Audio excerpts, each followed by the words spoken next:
Subscribe করে bell আইকনটিতে press করে দিন। আমরা আরো এরকম ভিডিও আনতে থাকব।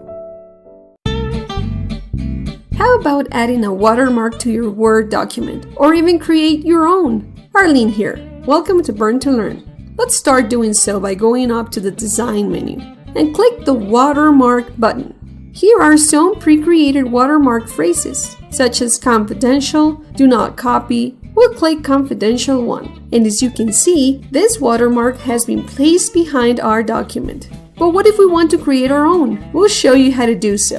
We'll undo this one and click the watermark button again.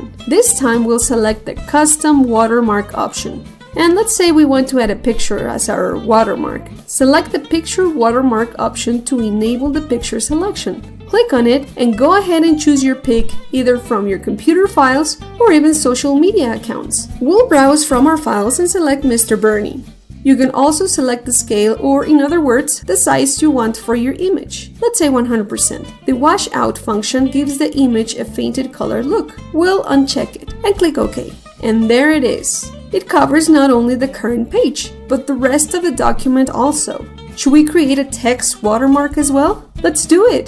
Why don't you please subscribe to our channel and leave a comment? Click the watermark button and custom watermark once again. And this time select text watermark.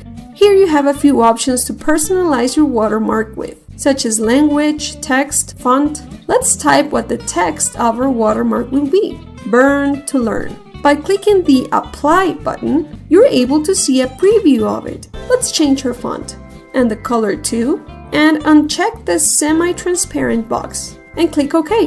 And there our personalized text watermark is shown throughout the document. Now you know not only how to add, but how to create a personal watermark to seal your Word document.